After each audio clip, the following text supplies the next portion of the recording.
dos, tres.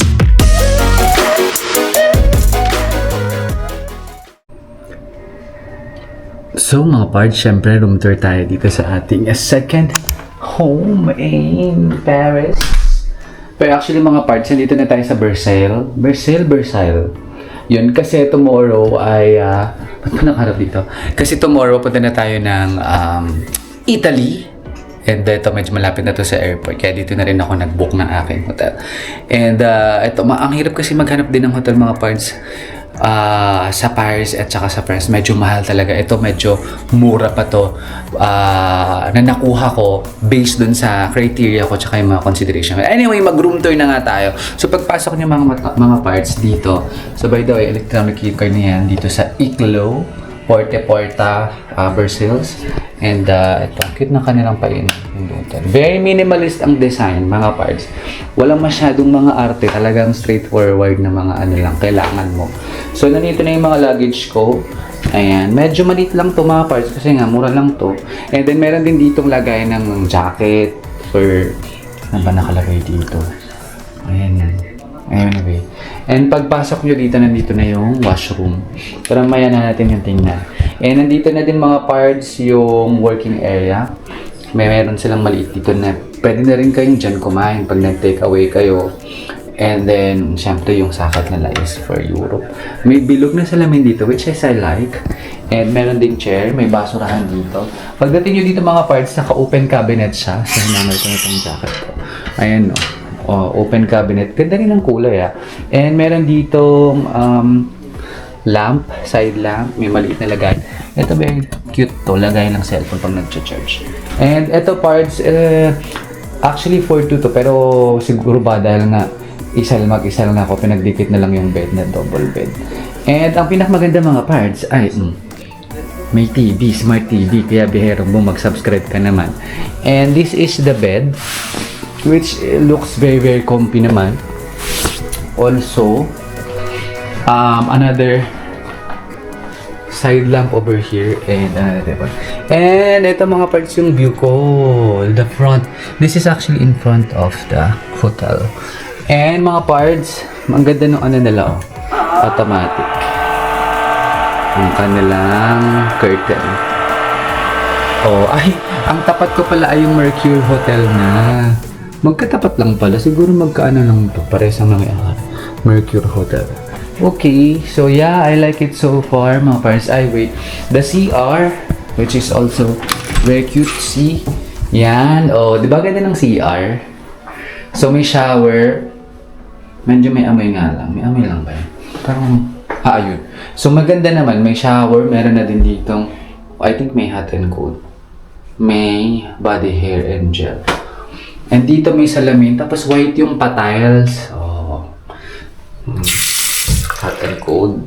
Socket, liquid soap. And mga parts, again, wala pong bidet. Wala pong bidet. May pa-tissue, may basurahan. Mas ko muna, baka may laman. Wala naman, malinis. And of course, may pa-towel. I like, may pa-hair dryer. So yeah, that's it mga parts. Yan ang ating quick room tour dito sa Iclo Hotel dito sa Versailles. Ngayon naman mga parts, ay check natin ang iba pa nila. Amenities. Let's go. Mga parts, may restaurant yung Iclo Hotel, which is French Kiss sa roof deck. Ang ganda. French Kiss.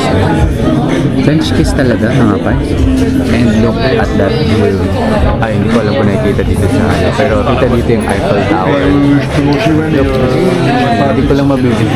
Nasa likod ko mga parts. Because it's a lot. There's a lot of people. Pero yan, ganda dito mga parts. Very nice restaurant. Ang daming kumakain. Maybe sikat siguro to. French Kiss. With the view of Eiffel. Mga parts, I ordered lemonade. Ganito pala yung lemonade mo. Bakit ganito yung lemonade mo? Ano lasa nito? Ayun na, may lemon na ako. Let's see.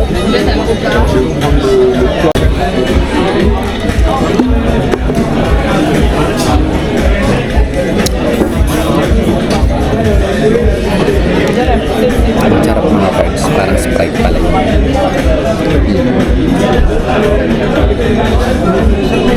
Ano ako nakakita nito? Nice.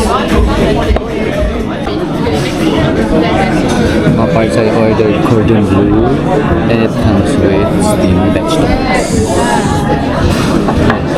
Let's see. So mga parts dito sa Iklo may elevator, kaya okay. Lalo na kapag katulad ko ang daming luggage. Ayan, so elevator.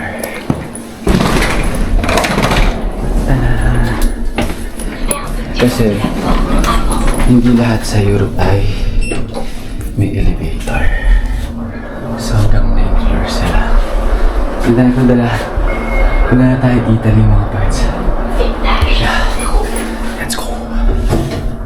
And mga parts, this is the lobby of Eklo Hotel. Ayan yung labas niya. Yeah, ganda. Actually maganda ito mga parts. Kaya lang yung location kasi nito, hindi siya ganun kalapit sa city. This is outside the city, Versailles. Pero malapit na to sa airport. Hindi nga malapit, pero medyo malapit na. So, yan. And then, ito yung kanilang lobby. They have a lunch. Kanilang key. That is ito. Ito yung reception nila. And meron silang libreng cookies and water over there. There is a big plant over here. And there's a waiting couch over there. So, yan. Mga parts. If you are looking for a hotel in Paris, that is, I think, outside the city, peaceful, near the airport, and mid price, I think, mid range yung price niya.